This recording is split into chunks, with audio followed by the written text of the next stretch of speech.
أعوذ بالله من الشيطان الرجيم. بسم الله الرحمن الرحيم. وما أبرئ نفسي إن النفس لأمارة بالسوء إلا ما رحم ربي إن ربي غفور رحيم. صدق اللہ العظیم. سورہ یوسف کا یہ آج ہمارا درس کا آخری سلسلہ ہے. اللہ سے دعا ہے اللہ تعالیٰ اسے قبول فرمائے، منظور فرمائے. میری کوشش ہوگی کہ آج ہم اس اپنے محدود وقت کے اندر اس کو مکمل کر لیں. ایک واقعے کی حد تک بات مکمل ہو جائے کہ کسی کی تشنگی نہ رہے. البتہ اس کے اندر جو مضامین ہیں اور بہت ساری باتیں ہیں وہ یہاں پر ہو نہیں سکتی. البتہ میں کوشش کروں گا کہ جو 2-3 پوائنٹس ہیں بہت ضروری بات وہ میں ساتھ ساتھ عرض کر دوں. حضرت یوسف علیہ السلام نے بتا دیا کہ وما ابرئ نفسی، اس میں میرا کوئی کمال نہیں ہے. انسان کا نفس ہے ہی ایسا جو انسان کے ساتھ ایسے معاملات کرتا ہے. چنانچہ جو میرے ساتھ تکلیف دہ قسم کی باتیں ہوئی ہیں وہ نفس کی شرارت ہے، چاہے وہ کسی اور کی طرف سے ہو چاہے وہ کیسے بھی ہو. اس کے بعد بادشاہ نے کہا کہ یوسف علیہ السلام کو میرے پاس لے کر آؤ. چنانچہ حضرت یوسف علیہ السلام جب آئے، ساری بات واضح ہونے کے بعد تو بادشاہ نے کہا کہ استخلصہ لنفسی، میں اس کو اپنے لیے خاص کروں گا.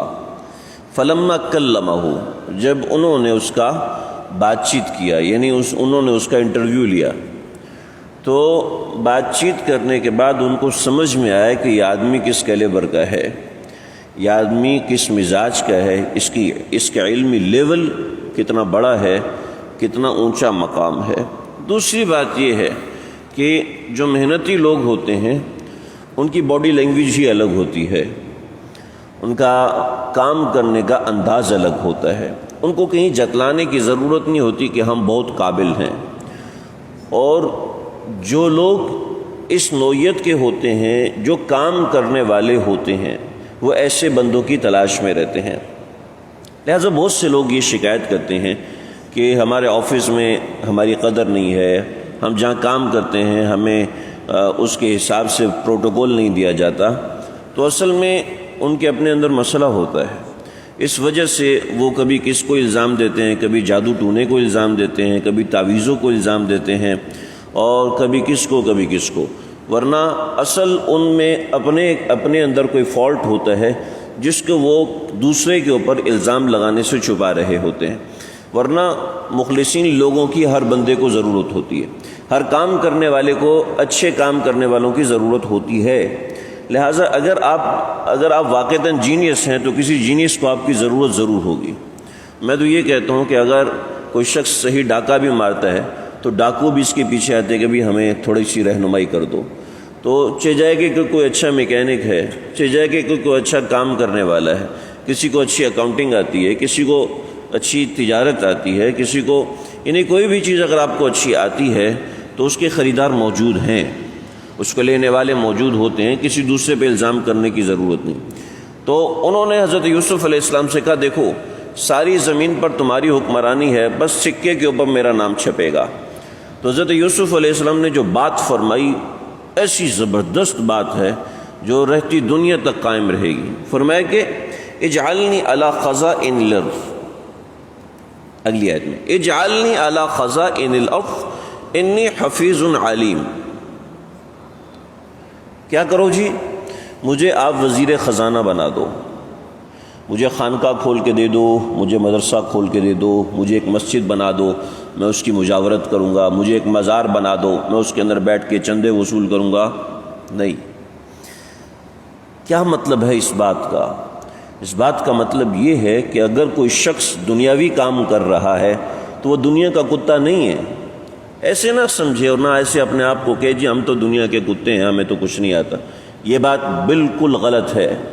یہاں پر اگر کوئی دیندار شخص اگر کوئی ملکی عہدہ مانگے تو کیا سمجھا جاتا ہے؟ یہ تو لالچی ہے، اس کو تو شہرت کی بھوک لگی ہوئی ہے، اس کو تو اسلام آباد سے محبت ہے، اسلام سے اس کا کوئی تعلق نہیں. اگر اسلام سے تعلق ہوتا تو چپ کر کے مدرسہ بنا کے بیٹھ جاتا. اگر اسلام سے تعلق ہوتا تو چپ کر کے مسجد کی امامت کرتا. اگر اسلام سے تعلق ہوتا تو چپ کر کے تبلیغی جماعت میں چلا جاتا. اسلام سے تعلق ہوتا تو کسی بزرگ کے پاس چلا لگاتا. ہم نے اسلام کو باؤنڈ کیا ہے، اسلام باؤنڈ نہیں ہے. ہم نے اسلام کو باؤنڈ کیا ملا کی دوڑ مسجد تک. جو دینداری مسجد کی حد تک، ٹوپی کی حد تک، بس. دینداری کہاں تک ہے؟ بس رمضان کی حد تک، اس کے بعد دینداری ختم. بالکل غلط کانسیپٹ، بالکل غلط سوچ ہم لوگوں نے بنائی. اجعلنی علی خزائن الارض، مجھے وزیر خزانہ بنائیے. کیوں بنائیے؟ میں بہت اچھا آدمی ہوں، میں بہت خوبصورت ہوں اور میں اللہ کا پیغمبر ہوں. اپنی کوئی اس طرح کی کوالٹی ذکر نہیں کی. دو باتیں ذکر فرمائیں جو رہتی دنیا تک ہمیں بتایا گیا، سمجھایا گیا. انی حفیظ، مجھے کام آتا ہے. انی حفیظ، میں ایماندار ہوں. او علیم، نمبر دو علیم، مجھے کام آتا ہے. نمبر ایک میں ایماندار ہوں، نمبر دو مجھے کام آتا ہے. یہ دو خاصیتیں. آپ نے اپنا ملازم رکھنا ہے، یہ داڑھی والا ہے اور یہ بغیر داڑھی والا. کس کو رکھیں جی؟ یہ کوئی سوال ہی نہیں ہے کرنے والا. جس کو کام آتا ہے اور جو ایماندار ہے. ہم نے ایک بہت بڑے مدرسے والے میرے پاس مشورے کے لیے آئے کہ بھائی یہ مدرسہ ہے، ہم نے اساتذہ کرام رکھنے ہیں، تو ہم کس کو رکھیں؟ میں نے کہا بھائی مجھے تو اتنی سمجھ نہیں ہے، آپ حضرت والا کے پاس جائیں. میں حضرت والا کی طرف سے مجھے بٹھایا گیا تھا، تو آپ حضرت والا کے پاس جائیں. تو مجھے پکا یقین تھا کہ حضرت یہ فرمائیں گے جو مجھ سے تعلق رکھنے والے خلفاء ہیں، یعنی جن کو اجازت دی ہے، خلیفہ مجاز بیعت بنائے، وہ اچھے لوگ ہوں گے، ان کو بنائیں، ان کو مدرس رکھیں. میں حیران رہ گیا. وہ تاریخی باتیں میرے کان میں آج بھی گونجتی ہیں. اس نے فرمایا کہ نمبر ایک جو نیک ہے اور نمبر دو جو محنتی انسان ہے، یہ دو خاصیتیں جس میں ہوں اس کو مدرس رکھو. یہ مت دیکھو خلیفہ مجاز بیعت ہے، یہ مت دیکھو کہ اتنی بڑی پگڑی ہے، یہ مت دیکھو اتنی بڑی داڑھی ہے، یہ مت دیکھو اس کا اتنا وقت لگا ہوا ہے، یہ مت دیکھو اس نے یہ بڑے کام کیے. نہیں، نمبر ایک محنتی ہے، نمبر دو اس کو کام آتا ہے. جب یہ دو چیزیں ہیں تو پھر اس کو رکھو.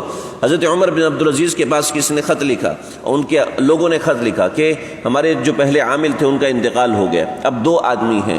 ایک بہت نیک ہے لیکن اس کو سیاست کا تجربہ نہیں ہے، اور دوسرا ہے جس کو سیاست کا تجربہ ہے، بڑا سمجھدار ہے لیکن وہ نیک نہیں ہے. تو فرمایا کہ اس دوسرے والے کو رکھو، پہلے والے کو رکھو گے تو تمہاری حکومت بھی تباہ ہوگی اور جن مسجدوں میں عبادت ہوتی ہے وہ بھی ختم ہو جائے گی. باصلاحیت لوگوں کی ضرورت ہے. ہمارے اس ملک کو ضرورت ہے، ہماری اس قوم کو ضرورت ہے باصلاحیت لوگوں کی. لیکن ہم تو صرف سی وی لمبی بنا لیتے ہیں. اس کے علاوہ صلاحیت اور ایمانداری جو دو بنیادی چیزیں ہیں، یہ دو بنیادی چیزیں جس بندے میں ہوں گی وہ زندگی میں کہیں ٹھوکر نہیں کھائے گا.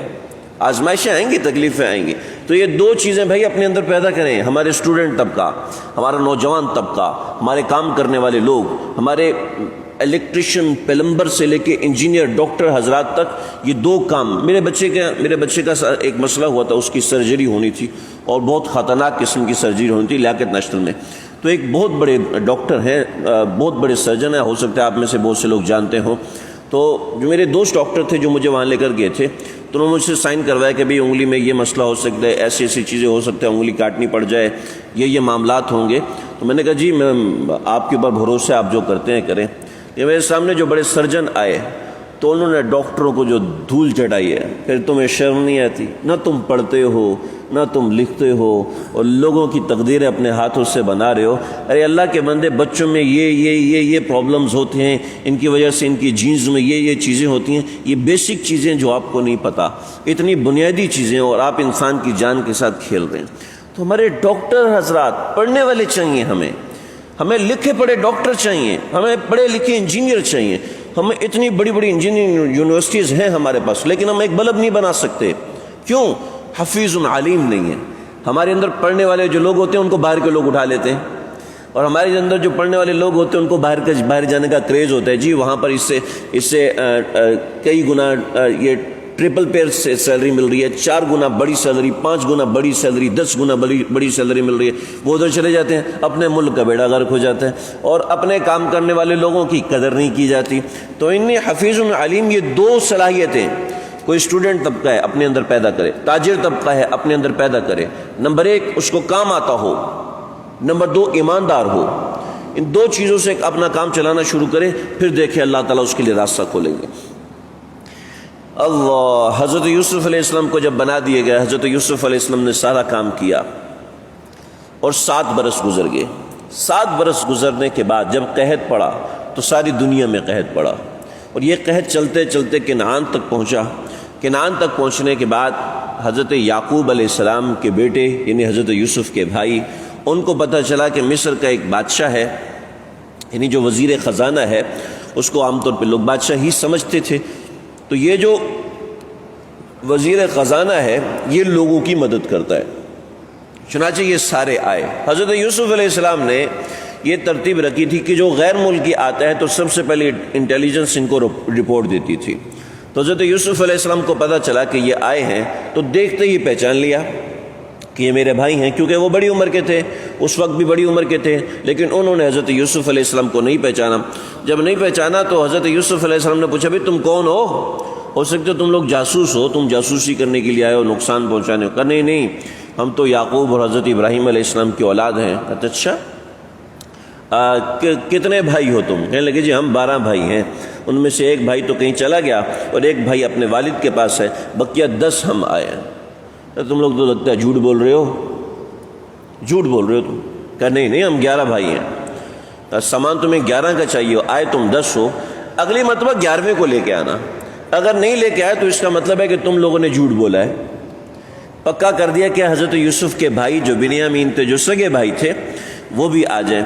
چنانچہ ان کا سامان کے اندر پیسے بھی ڈال دیے۔ میں مختصر سنا رہا ہوں۔ یہ لوگ واپس پہنچے اور جا کے اپنے والد سے کہا کہ اگلی مرتبہ اگر بنیامین ہمارے ساتھ نہیں گیا تو ہمیں کچھ بھی سودا نہیں مل سکتا، لہٰذا اگلی مرتبہ بنیامین کو ہمارے ساتھ بھیجیں۔ جب سامان کھولا تو ان کے پیسے بھی اندر رکھے تھے، تو سمجھ گئے کہ بادشاہ بہت ہی اچھا اور نیک دل انسان ہے۔ چنانچہ آئے، اور آنے کے بعد اگلی مرتبہ حضرت یعقوب نے بہت سی نصیحتیں کی، ہمارے پاس وقت نہیں اس میں جانے کا۔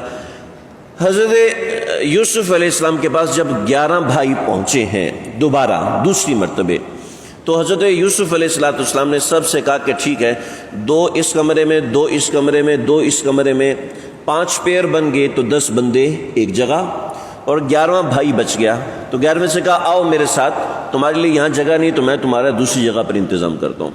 چنانچہ دوسری جگہ پہنچے تو بنیامین سے کہنے لگے کہ تمہیں پتہ ہے میں کون ہوں؟ کہا جی کون ہے؟ تو اپنے حضرت یوسف علیہ السلام اتنے خوبصورت تھے کہ کوئی نظر ٹکا کے دیکھ نہیں پاتا تھا، اور دوسرا یہ ہے کہ خواتین فتنے میں مبتلا ہونے کا شدید اندیشہ ہوتا تھا، تو حضرت یوسف علیہ السلام اپنے چہرے پہ نقاب لگا کے رکھتے تھے، اور آنکھوں میں ایسی چمک اور روشنائی تھی کہ وہ آنکھیں بھی چھپا کے رکھتے تھے۔ تو اپنا چہرہ جب کھولا تو بنیامین دیکھ کے حیران ہوئے اور کہنے لگے کہ میں یوسف ہوں تمہارا بھائی، اب میں چاہتا ہوں کہ تم واپس نہ جاؤ۔ کہا کہ ٹھیک ہے میں تیار ہوں آپ کے ساتھ رہنے کو، لیکن ان 40 برسوں میں 47 برسوں میں ان بھائیوں نے جو مجھے تنگ کیا ہے، جو مجھے ستایا ہے، کہ چونکہ والد کی محبت میرے ساتھ ہے، اب مجھے تو ختم کر نہیں سکتے، یوسف کو ختم کر دیا تھا، لہٰذا مجھے تو کچھ کر نہیں سکتے، لہٰذا مجھے اذیتیں دیتے ہیں، تکلیفیں دیتے ہیں۔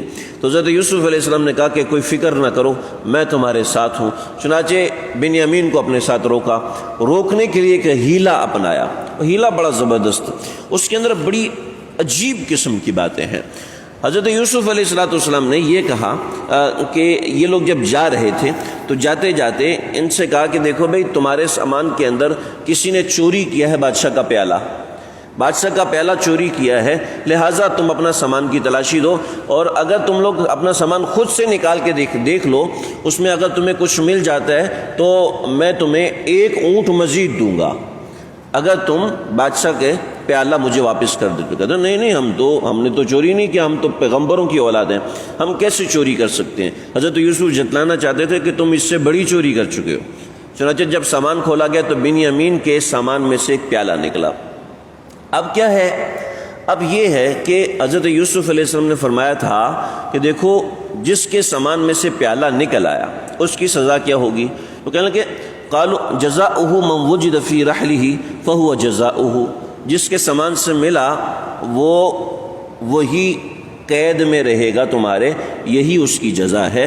چنانچہ آگے اللہ رب العزت نے قرآن مجید میں بڑی زبردست فرمایا ما کان لیأخذ اخاہ فی دین الملک، اس بادشاہ کے مذہب کے اندر یہ سزا نہیں تھی۔ حضرت یوسف علیہ السلام نے یہ سزا حضرت یعقوب کے مذہب کے مطابق نکلوائی۔ اس کا مطلب کیا ہے؟ اس کا مطلب یہ ہے کہ مذاہب کے اندر شریعت ایک ہونے کے باوجود مذاہب میں اختلاف ہو سکتا ہے۔ چنانچہ اگر کوئی شخص رفع الیدین کرتا ہے تو بھئی کیا مسئلہ ہے؟ کوئی شخص ناف پہ ہاتھ باندھتا ہے تو کیا مسئلہ ہے؟ اس میں کسی کو کافر نہیں بنانا چاہیے۔ کوئی شخص سینے پہ ہاتھ باندھتا ہے تو اس کی وجہ سے کسی کو کافر نہیں بنانا چاہیے کہ یہ تو کافر ہو گیا۔ کوئی شخص اگر دوسرے رنگ کی پگڑی پہنتا ہے تو اس کو کافر نہیں بنانا چاہیے، یہ تو مشرک ہیں، یہ تو کافر ہیں۔ یعنی اپنے فروعی مسائل کے اندر، فروعی مطلب یہ ہے کہ اگر چھوٹے چھوٹے مسائل کے اندر آپس میں اختلاف ہیں تو وہ پیغمبروں کی شریعت میں بھی تھے۔ پیغمبروں کی شریعت میں حضرت یعقوب علیہ السلام کی شریعت میں یہ تھا کہ جس نے چوری کیا اس کو قید کر لو۔ حضرت یوسف کی شریعت میں تھا جس نے چوری کیا اور اس سے وہ چوری کا سامان لے کے اتنا ہی جرمانہ کر دو۔ اور آپ صلی اللہ علیہ وسلم کی شریعت میں یہ کہ جو چوری کرے اس کا ہاتھ کاٹ دو۔ تو شریعت میں اختلاف ہے۔ شریعت میں اگر اختلاف ہے تو اس میں کوئی لڑنے کی بات نہیں ہے، کوئی مقابلہ کرنے کی بات نہیں ہے، کسی کو صحیح کہنا ہو کسی کو کافر بنا دینا، میں چھوٹی چھوٹی باتوں کے اوپر ایک دوسرے کو کافر بنا دینا، ایک دوسرے کے مقابلے میں نکل آنا، ایک دوسرے کے اوپر لعنت ملامت کرنا، یہ جو شور مچا ہوا ہے سوشل میڈیا کے اندر، لوگ ہمیں آپس میں لڑا کے ہمارے ہی مقابلہ کروا کے اور ہم سے فائدہ اٹھا رہے ہیں، یہ ڈیوائڈ اینڈ رول کے اوپر وہ عمل کر رہے ہیں۔ چنانچہ ہم لوگ اس کا لقمہ بنتے جا رہے ہیں۔ اور اللہ نے قرآن میں کتنا صاف بتا دیا کہ ان کے مذہب میں یہ تھا، ان کے مذہب میں یہ تھا، اور دونوں ہی اللہ رب العزت کے ماننے والے، دونوں ہی اللہ رب العزت کے تابع دار ہیں۔ تو اس میں کیا مسئلہ ہے؟ حضرت یعقوب کے مذہب میں اور سزا ہے، حضرت یوسف کے مذہب میں اور سزا ہے، اور ہمارے آقا صلی اللہ علیہ وسلم کے مذہب میں اور سزا ہے۔ تو یہ چیز ہے۔ چنانچہ بنیامین کے سامان سے نکلا تو ان سب نے کہا کہ دیکھو اس نے چوری کی ہے، اس کے بھائی نے بھی چوری کی تھی۔ حضرت یوسف کو چڑھا غصہ کہ یہ مجھے بھی چور بنا رہے ہیں، حالانکہ ان کو پتہ ہے کہ میں چور نہیں ہوں، یہ جانتے ہیں۔ لیکن بنیامین کو رکھا، بنیامین رہ گئے۔ جب رہنے کے بعد یہ دوبارہ حضرت یعقوب کے پاس پہنچے۔ حضرت یعقوب علیہ السلام نے فرمایا کہ دیکھو تم لوگوں نے پھر جھوٹ بولا ہے، اب جاؤ اور جا کے میرے بچوں کو لے کے آؤ، میں نہیں جانتا۔ تو سب واپس آئے۔ حضرت یوسف علیہ السلام سے کے پاس آ کے درخواست کی کہ دیکھو ہمارے ساتھ بہت سی تکلیفیں ہیں، بہت مسائل ہیں، کھانے پینے کا سامان نہیں ہے، لہٰذا آپ ہمارے اوپر رحم کریں، کرم کریں۔ تو حضرت یوسف نے فرمایا کہ اچھا تم لوگ اتنے تکلیف میں تو یہ بتاؤ کہ ما فعلتم بیوسف، تم نے یوسف کے ساتھ کیا کیا تھا؟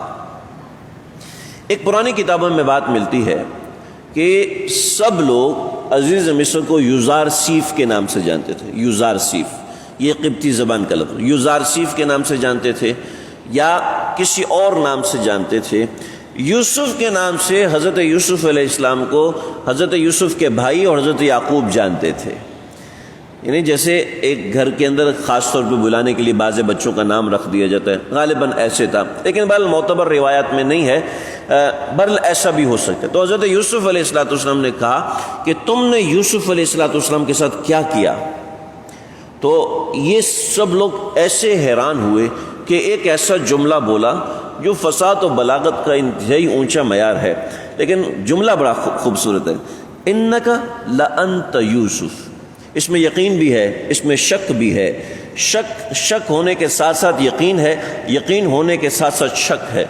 انک لانت یوسف، کیا آپ ہی یوسف تو نہیں ہیں؟ یعنی ہم نے تو یوسف کو کنویں میں ڈالا تھا اور یہ عزیز مصر بن کے ہمارے سامنے، یعنی بادشاہ بن کے ہمارے سامنے آ رہے ہیں۔ تو کہنے لگے کہ انا یوسف وہذا اخی، میں یوسف ہوں اور یہ میرا بھائی ہے۔ دل میں غصہ تھا نا، یہ نہیں کہا کہ میں تمہارا بھائی یوسف ہوں، انسان ہے، طبی تقاضا ہے. یہ نہیں کہا کہ میں تمہارا بھائی ہوں، یہ کہا انا یوسف و ھذا اخی، یہ میں یوسف ہوں اور یہ میرا بھائی ہے. لگا اب کیا کرنا ہے؟ کہ ایسا کرو کہ میری اذهبوا بقمیصی ھذا، مجھے مل نہیں رہا یہاں پر کہا ہے، اذهبوا بقمیصی، میری یہ قمیض لو اور وہی یہ قمیض لے کے میرے والد کے پاس جاؤ، ان کے چہرے پہ ڈالنا، فرتد بصیرا، ان کی آنکھیں واپس لوٹ آئیں گی. وہ رو کے ان کی آنکھیں جو ہے وہ ختم ہو گئی تھی.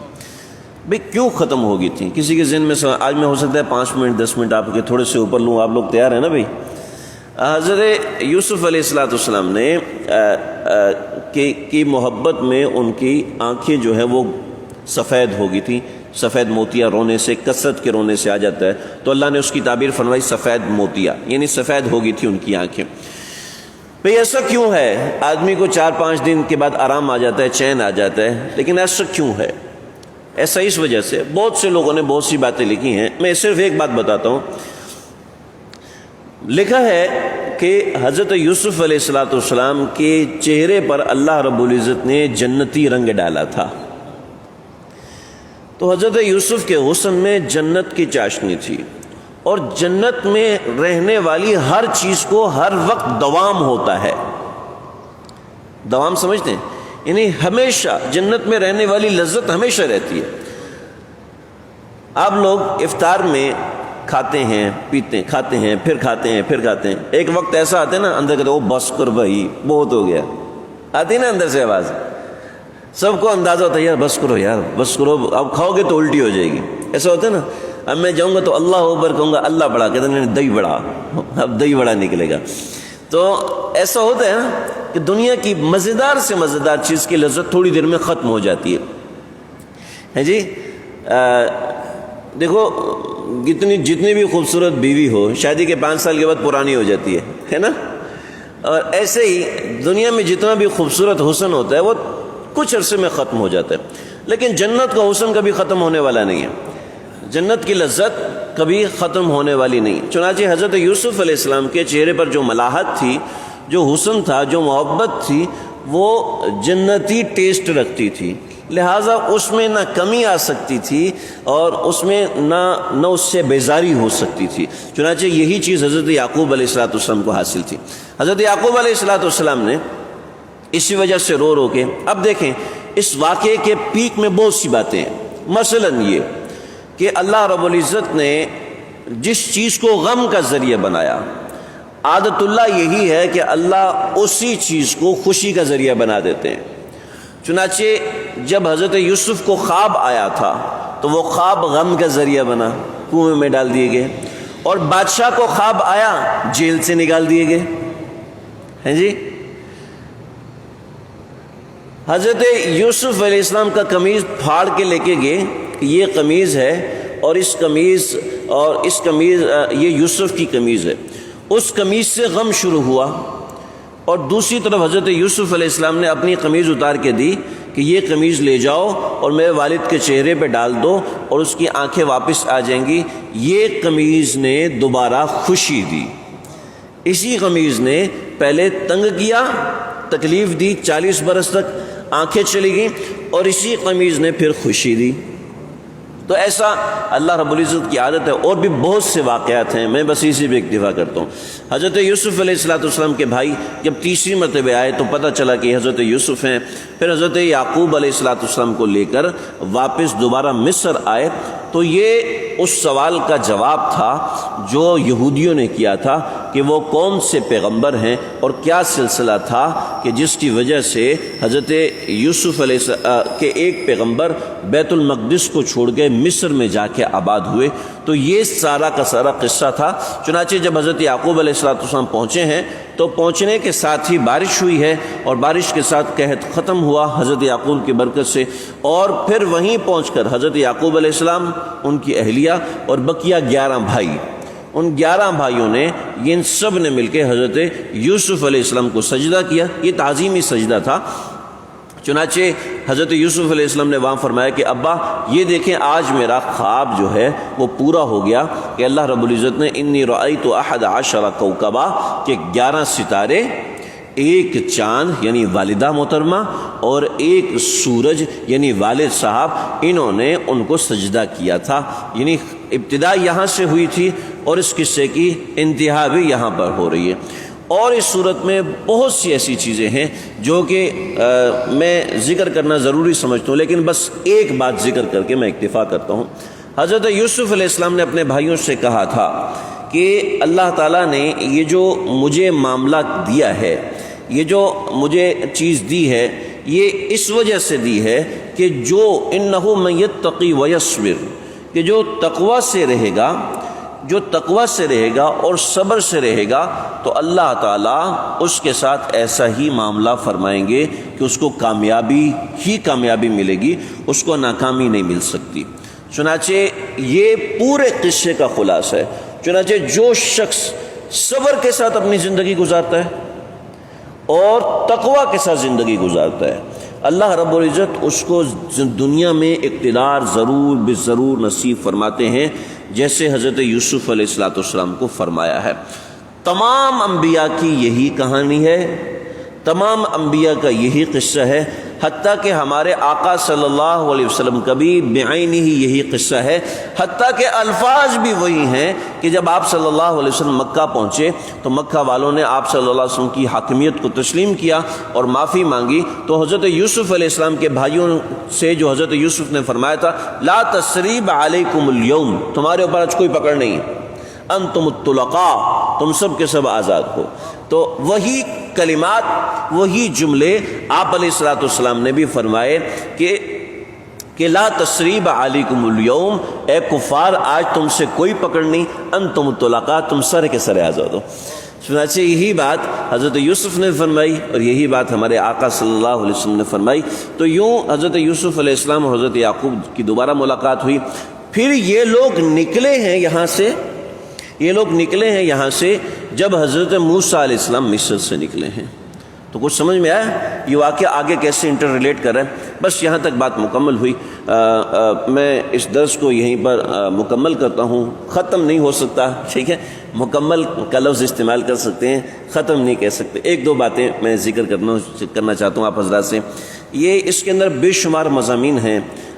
میں نے ایک دو مقامات پر حضرت یوسف علیہ السلام کی صورت کا درس بھی دیا ہے اور قصہ یوسف بھی میں نے تقریباً تمام انبیاء علیہ السلام جن کا قرآن مجید میں ذکر ہے، تقریباً 28 یا 27 انبیاء ہیں، ان سب کے بارے میں نے درس دیا ہے. سیرت النبی کا بھی درس دیا ہے. تو جو حضرات چاہتے ہوں کہ یہ پورا الگ سے سنیں، کسی کے بس وقت ہو تو وہ مجھ سے لے سکتے ہیں. فون نمبر پہ رابطہ کر کے میں انشاءاللہ اس کا لنک وغیرہ بھیج دوں گا، آپ حضرات لے سکتے ہیں. ایک بات. دوسری بات یہ ہے کہ اس کا حق ادا کرنا ممکن نہیں ہے، اور دوسرا آپ حضرات کا حق ادا کرنا بھی ممکن نہیں ہے کہ جیسے آدمی آپس میں رابطے میں ہوتا ہے تو رابطے میں ہونے کے بعد جانتا ہے، بوجھتا ہے، تو رابطے میں رہ کے انسان جو سمجھا سکتا ہے وہ ویسے نہیں سمجھا سکتا. لہٰذا میرا اور آپ کا کوئی ایسا رابطہ ہے بھی نہیں، اور رابطہ ظاہر بات ہے ممکن بھی نہیں ہے کہ ہر آدمی سے رابطہ ہو بھی نہیں سکتا. تو لہٰذا اس میں بے شمار کمیاں کوتاہیاں ہوں گی.